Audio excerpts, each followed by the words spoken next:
You know what it is. That's right. It's time to talk money with your money nerd and financial coach. Now, tighten those purse strings and open those ears. It's the Money Talk with Tiff podcast. Hey everyone, and welcome to another episode of the Money Talk with Tiff podcast. So today I have Dr. Vic Manzo on the line. Now he's a former certified pediatric chiropractor who has become a business mindset coach. He is the author of 3 books, which his most recent, Decoding The Matrix, just came out this year in May. So congratulations, super exciting. And Dr. Vic is also the creator and owner of the Mindful Experiment podcast, which has been ranked in the top 1% of podcasts globally, according to Listen Notes. Again, congratulations. But thank you so much, Dr. Vic, for coming on the show today. I'm excited to be here and have this wonderful convo with you. Absolutely. Absolutely. So mindset. We're getting into something that I love to talk about. So I'm sure that this will be a very lively conversation. So to get us started, I wanted to hit on let's just get into money mindset first. When you're looking at scarcity versus abundance mindset, what does that even mean? I know a lot of people are listening and like, oh my gosh, here they go with these buzzwords and stuff. But what does that even mean when we're talking in the realms of money? You know, when you look at things, now I love taking this in many different perspectives of like where you have a left brain and a right brain, right? Left brain is very limited. It's very black and white. A right brain is colorful. It's more abstract. It takes a lot more information. So when we look at limitations in life or scarcity, that's coming from our left brain because we're thinking that there's only so much that's available. There's only so much money that can go around. There's only so much that I can have, or this is what it is. If I don't get this client, I'm doomed. Or if I don't get this, this is going to happen. Or man, this next fight I have in my relationship's going to boom. It's over. Or if I don't do this program, I'm going to lose. I'm not going to be healthier. I'm going to lose the weight. The scarcity can go in so many realms. I'm just sharing the variability to it. And so it's always thinking that you have it's this one thing that's going to be either make or break you, especially in a financial aspect, rather than looking at the abundant side, which is more right brain, more spiritually, that there is enough always going around. There's always abundance. There's no limitations. If you look at nature, there's always abundance. Nature always has abundance. There's no limitations in any way, shape, or form. The universe is like that. The universe has infinite resources. You are infinite resources. You have infinite potential. These are spiritual truths that have been around for thousands and thousands of years. Quantum physics has supported that. Neuroscience has supported that. So when you really look at the aspect, then it's just what mindset have you been conditioned into the world, right? Because when we come into this world, we're more abundant minded. We know that, like if you look at a child, they don't go, if I don't get up and walk right now, I'm done. That's it. I'll never walk in my entire life. No, they continue. They fall. I forgot what is it.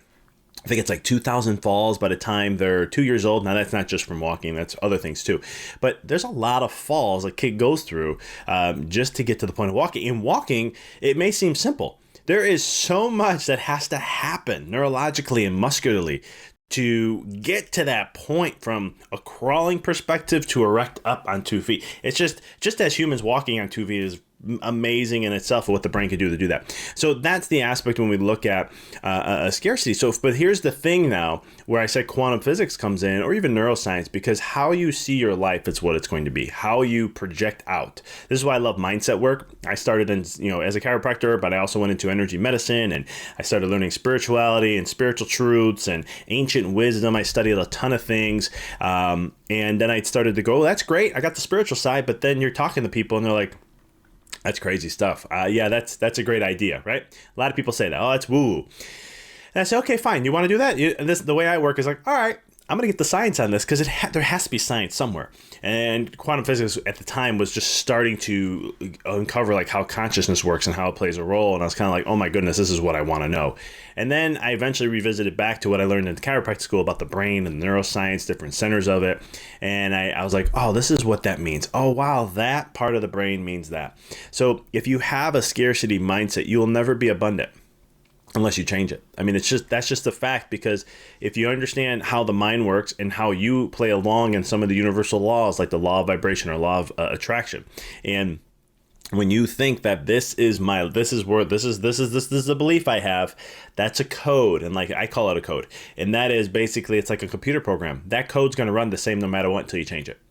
And so now all of a sudden, if you have scarcity, you'll see scarcity. You'll see it in your bank account. You'll see it in this. You'll make more money and still have the same. It's always going to be the same thing until you break out of that, uncover that limiting belief, or just change. You can't just change. You could change a mindset, but there's a lot of stuff that's underneath the hood that you have to do the work there, because you didn't just have a scarcity mindset. There was conditioning, there was programming, there was baggage, there was limiting beliefs, there was all this stuff that gave you the reasoning of having a scarcity mindset, rather than, because a lot of people will be like, oh, just shift your mindset, have an abundant mindset. And I'm always like, doesn't work that way. Like you can't just do that. Like you're creating a false, and some people are like, oh, it worked. Look at what happened. I'm like, okay, great. Give me 3 months and let's talk. And then 3 months later, they're like, dang it, you were right. I'm like, I'm not trying to be Mr. Negative. I'm just telling you that you have to, it's not about what you do. It's the way you do something is going to give you those results. And you have to do the inner work. You can't just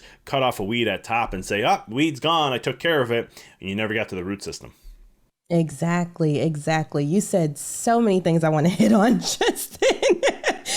Because, I tell people all the time, you can go into negative autopilot, you can go into positive autopilot. It's the same. So personally, I would rather go into positive autopilot, meaning when I wake up, I'm giving thanks, I'm grateful, I say some affirmations, and then the rest of my day is awesome. If I get up and I'm like, oh my gosh, today is so horrible, I don't feel like getting out the bed, then you start going into negative autopilot and it's just all downhill from there. So definitely, like, there's so much I want to hit on. One thing I definitely want to hit on, I want to dig deeper into the scarcity mindset, right? So let's talk about what type of limiting beliefs. Well, first of all, because I like to always start with the basics, what is a limiting belief? It's a belief that thinks that there's only a certain amount, there's a ceiling to something, there's a limit to something. And the limit can come in so many different ways. But there's no infinite potential. There's no like past a certain point. So like a limiting belief would be something as just as you're not, like, when it comes to money, you usually get paid for what you value or what you think your worth is most of the time. And so like someone like myself who had a very low self-worth, it was hard to put a price point that was more on a higher point. I'd be like, you know what, I'm going to go a little lower because I want to make it more affordable, because and really it was like, hold up here. But when I looked at the industry of chiropractors, I'm like, hold on here, I have not only just one technique, I know 30 something techniques. I'm not just this, I'm this type of guy, I'm a science guy, I'm this, I'm that. And I had to really I had to look outside myself first and just say, like, I had to rev myself, right? I had to motivate myself. And then there came a point where I was like, okay, that doesn't work because I got to keep doing that. It never stops. And I started looking inward. But it's something that, there's self-worth. There's, I'm going blank right now, but there's multitudes. You can think that you just, man, why am I going only with self-worth? There's a lot of other ones too. Man, I'm going blank. You know why? Because maybe we need to go ahead and talk about that. Let's talk about self-worth, right? Because I struggled with that for a long time in business as well. And I feel like most business owners do. Like everybody I've ever come across, they struggle with the same thing. Oh my gosh, how can I price myself? What should I price myself? What is my value? What is my worth? And literally, honestly, just recently, and I've been doing this for like 5 years or so now. And just recently, I was like, you know what, Tiffany, business is your trade. I'm like, you spent time, money, effort, learning business, like all your degrees and stuff are in business. And so that knowledge is valuable. I mean, look how much you spent in student loans. It's valuable information. And so I used to like undervalue myself and, do meetings for like $20 a meeting, whatever. Cause I was like, oh, I want to keep it affordable. I want to make sure that I help, other people and this, that, and the other. And then when I upped my price, people still paid it. So I said, so you mean to tell me, so let's talk about that a little bit, because I feel like that's important for not only business owners, but people that are also working in like corporate America or whatever job that they're in. I feel like, and this is going back to my experience in HR, I feel like people undervalue themselves. So what are some things that people can do? Just thinking through what you just said, take inventory of what you've done, what you've accomplished, things like that. But what are some other things that people can do to kind of realize what their value is?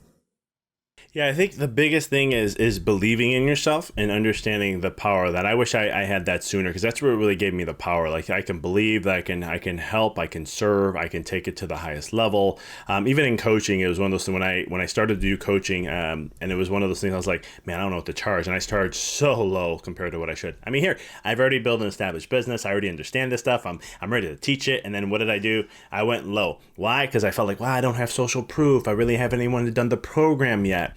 And I did that for a little bit, and then I was just like, what am I doing? Like, hold up, yeah, social proof is important, but all I need is just to get one client. When one client comes, they'll see what I can do, and then all of a sudden, and that's what kind of happened, and it just blew up really quick. But the thing you brought up too, like when you raise your prices or you go to the higher end, what I teach a lot of my clients is I'm always telling them, if they're in the service industry or if they're a chiropractor, I'm always like, charge your worth to what you're willing to pay, but at the same token, know that when you charge more, you're going to get better clients or better patients with that.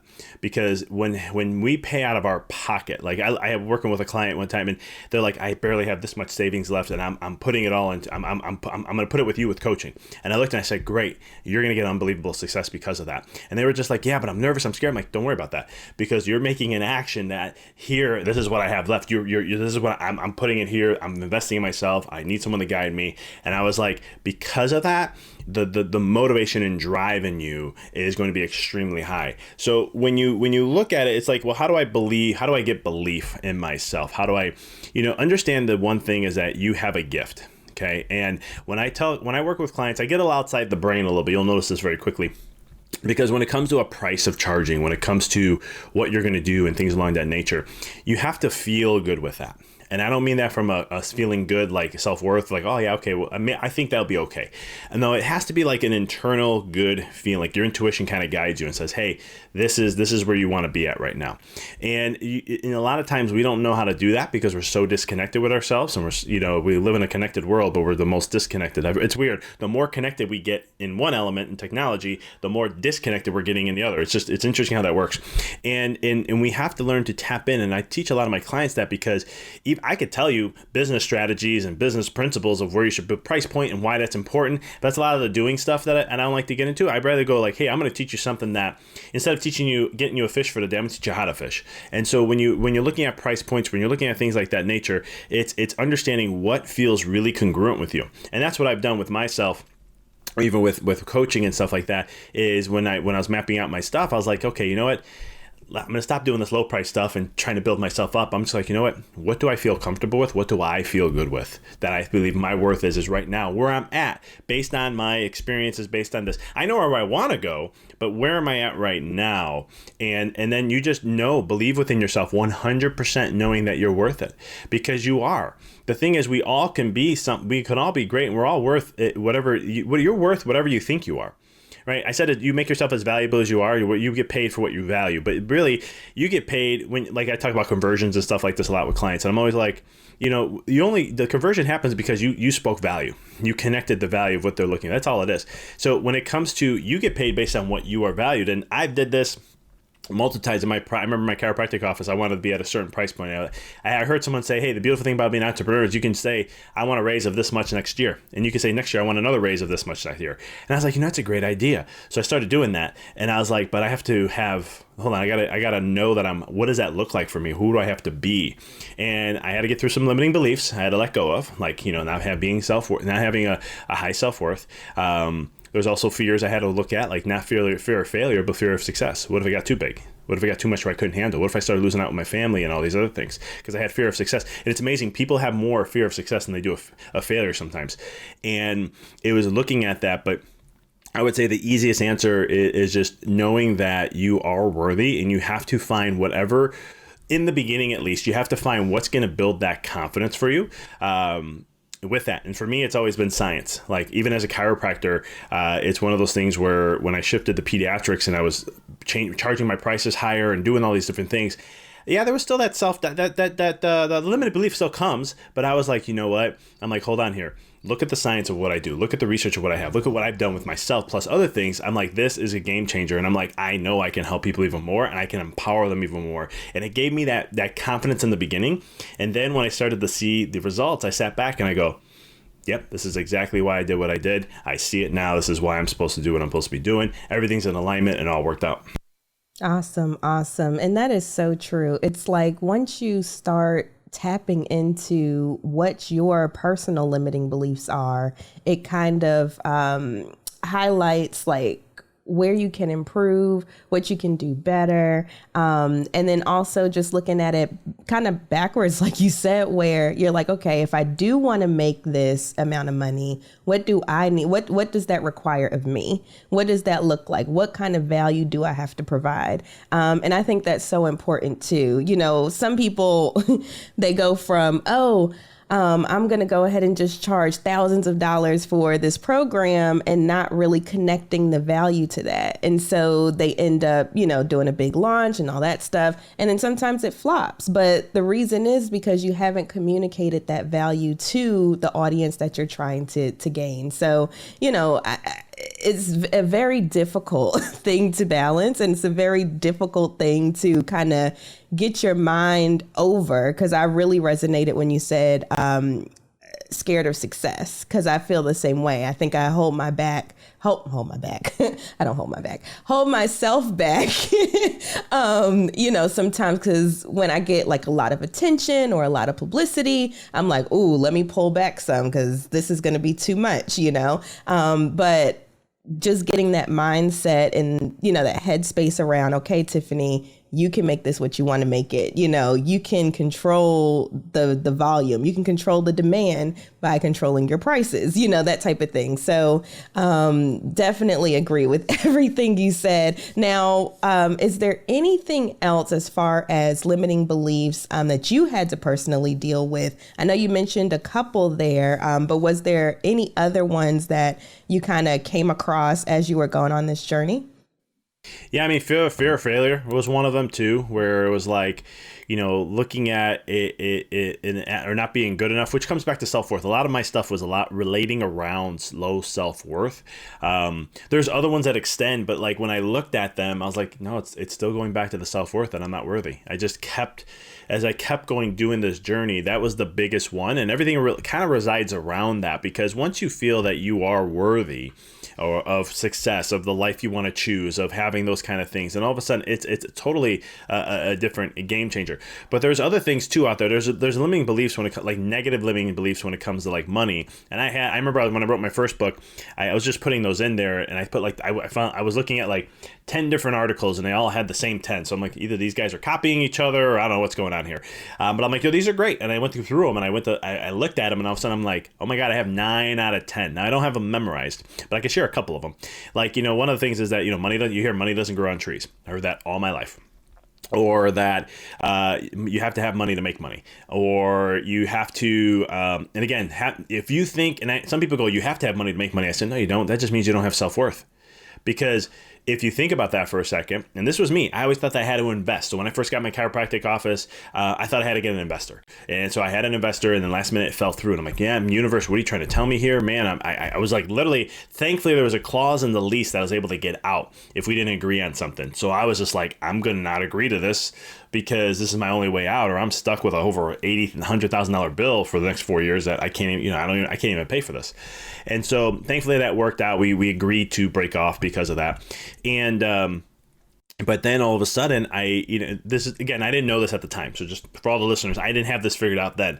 I was very like in a dark place when that happened. But then I remember I was like, I'm going to have something happen. So what ended up happening was, as I look back, I was like, wow, I didn't realize this, but I didn't need the money. That's what the universe was trying to tell me. I just needed me. Right. And I wish I knew that sooner.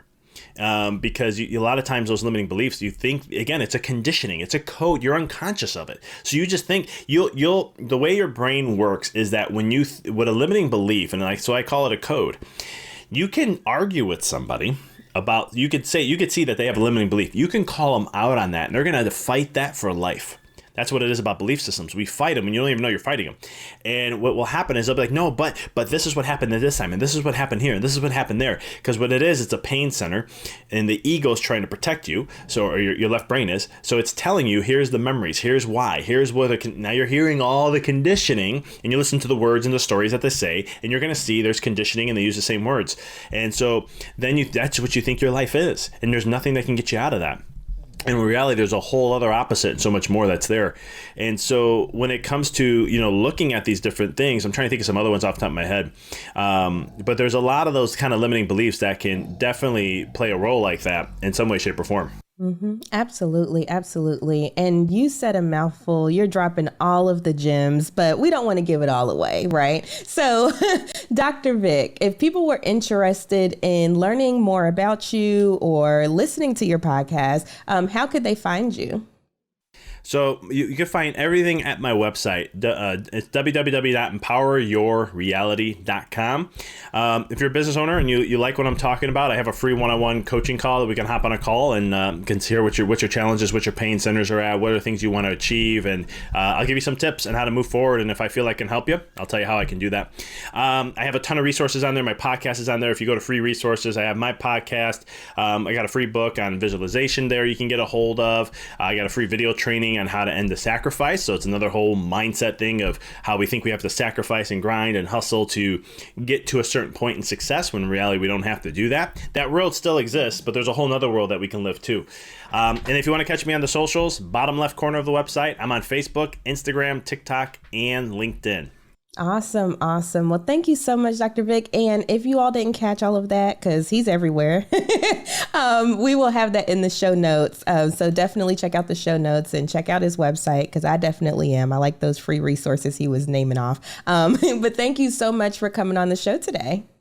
Oh, thank you for having me. I had a blast. All right. Bye. Thank you for listening, joining, and being a part of the Money Talk with Tiff podcast this week.